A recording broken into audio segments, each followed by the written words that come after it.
नमस्कार. America Bharti soul या माझ्या यूट्यूब चॅनलवरती आपलं स्वागत आहे. मध्ये मी काही गोष्टी केल्या तशीच आजची एक गोष्ट आहे. होप तुम्हाला आवडेल आणि you will subscribe.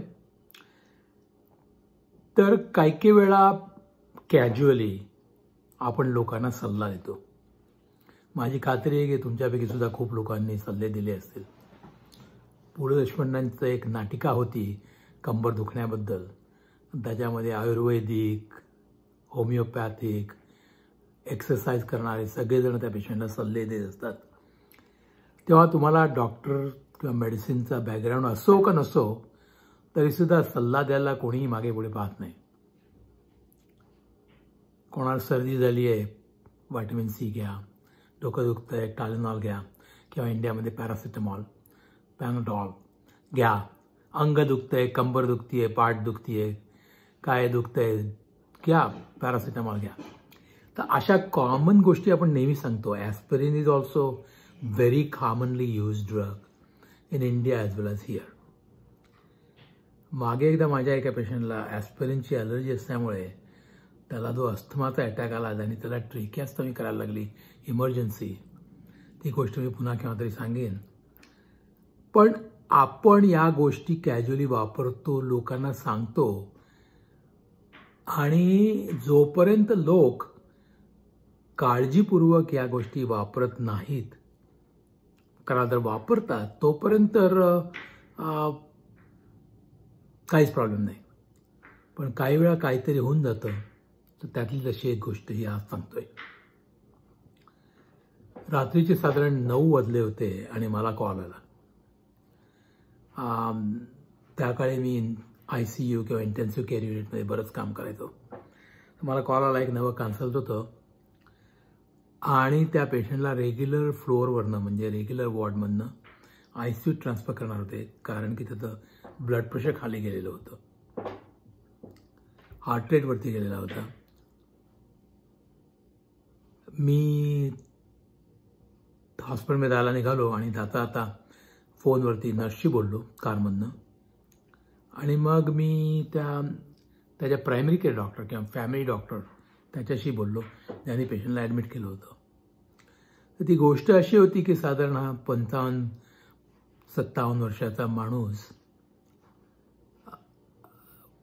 Nazia, vomiting आणि थोडा ताप म्हणून ॲडमिट झाला होता. थोडंसं त्याला पोटाच्या उजव्या बाजूला दुखत होतं.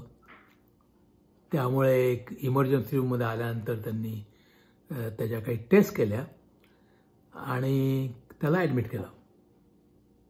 त्याचा व्हाईट सेल काउंट किंवा ज्याला जो इन्फेक्शन दाखवतो थोडा वाढलेला होता आणि किडनी फंक्शनवरती थोडा स्ट्रेस होता, पण खूप नव्हता. पोटात दुखत होतं आणि दाबल्यानंतर जास्त दुखत होतं जिथे गॉलब्लॅडर किंवा पित्ताशय असतं. त्यामुळे मग त्यांनी त्याचा गॉलब्लॅडर स्कॅन केला.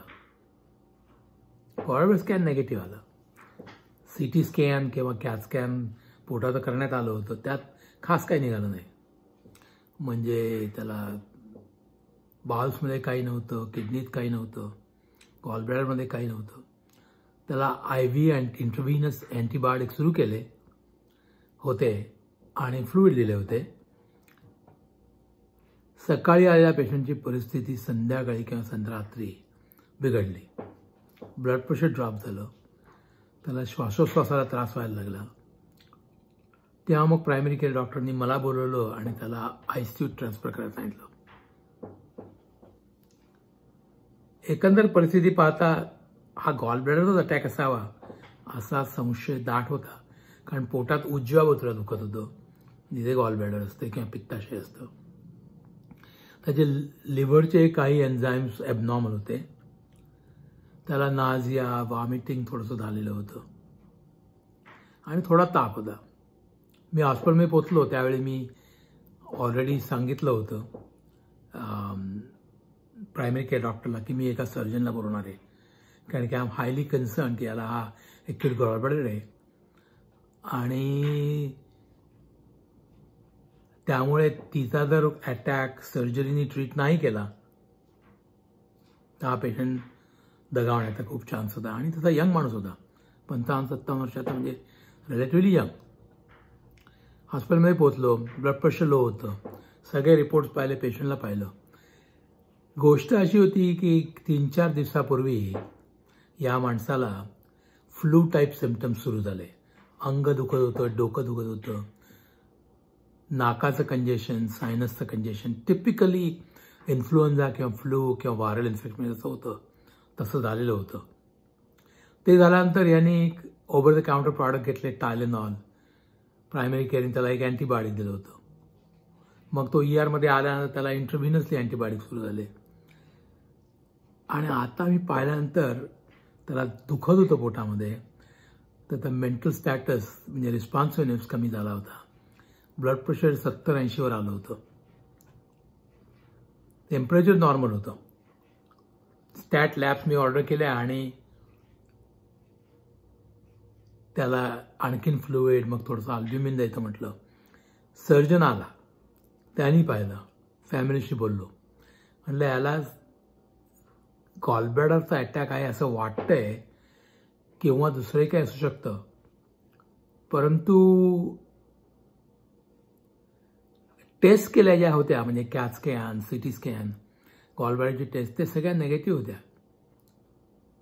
त्यामुळे काय ते कळत नव्हतं. आता पोट उघडून अंडर ॲनेस्थेसिया अर्थात गॉलब्लॅडरकडे पाहायचं आणि काढून टाकायचं, हा एकच मार्ग होता. पण याची परिस्थिती एवढी खराब होती की तो ॲनेस्थेसिया टॉलरेट करेल की नाही तेही माहिती नव्हतं. त्याची किडनी शटडाऊन झाली असल्यामुळे मी किडनी डॉक्टरही बोलवलं होतं. मग आम्ही एक कॅथेटर टाकला, त्याला जास्त फ्लुइड द्यायला आणि अँटीबायोटिक देत होतो. अर्धा पाऊण तास चर्चा झाली. त्याचा हार्ट रेट आणखीन वाढला, ब्लड प्रेशर आणखीन ड्रॉप झालं. त्याला मी ऑलरेडी रेस्पिरेटरवरती टाकण्यासाठी तोंडामधून नळी टाकली, रेस्पिरेटरवरती टाकलं. हे सगळं करण्यामध्ये 1 तास निघून गेला होता. आता या अशा परिस्थितीत त्याला ॲनेस्थेसिया देऊन करावं की नाही हा प्रश्न होता, सर्जरी. तर त्यामध्ये त्याला कार्डियक अरेस्ट झाली. आम्ही त्याला रिससिटेट करायचा प्रयत्न केला आणि तो गेला. यंग माणूस सकाळी दाखल झालेला, संध्याकाळी जातो. मी प्रायमरी केअरला फोन केला, फॅमिली, बायको होती तिच्याशी बोललो आणि आम्ही ऑटॉप्सी करायचं ठरवलं. माझ्या आयुष्यात साधारणपणे मी 5 पण ऑटॉप्सी करायला सांगितले असेल की नाही माहिती नाही, कारण ऑटॉप्सीचं प्रमाण कमी असतं. हल्ली स्कॅन्स आणि कॅथेटरायझेशन आणि एवढ्या सगळ्या गोष्टी झाल्या आहेत की मृत्यूचं कारण काय आहे जवळजवळ माहिती असतं.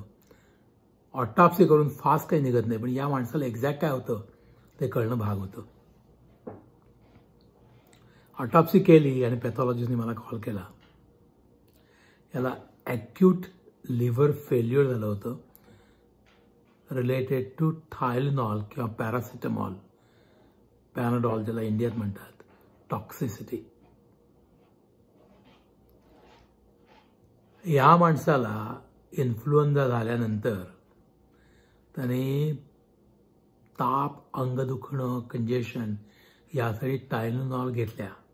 टायलेनॉलचा जेनेरिक नेम ॲसिटामिनोफेन आहे, which is exactly the same drug as paracetamol in India किंवा पॅनाडॉल याला म्हणतात. आणि ते घेतल्यामुळे याच्या लिव्हर नेक्रोसिस झालं. त्याच्यामुळे त्याचे लिव्हर एन्झाईम्स वाढले होते, त्याला दुखत होतं, नाझिया व्हॉमिटिंग झालं आणि त्याने त्याचा मृत्यू झाला. ॲसिटामिनोफेन किंवा पॅरासिटामॉल जर तुम्ही घेतलं तर तुम्ही 3 ग्रॅम किंवा 3000 मिलीग्रॅमच्या आत 24 तासात ठेवायला पाहिजे. नाहीतरी टॉक्सिसिटी होऊन लिव्हर फेल्युअर होऊन माणूस जगू शकतो, दगावू शकतो. मग त्याची ट्रीटमेंट पण करता येते, पण ती आत्ता मी इथे काही बोलणार नाही आहे. परंतु साधं ओव्हर द काउंटर पॅरासिटामॉल घेऊन हा 55 वर्षाचा माणूस गेला. तेव्हा प्रत्येक ड्रग हे सेफ असतं as long as you follow the recommended dose, you don't have hypersensitivity, and you are not overusing it. तेव्हा ॲस्टामिनोफेनला बळी पडणारा हा माझ्या आयुष्यातला पहिला patient. Thank you for watching. If you like, please subscribe. Have a nice day.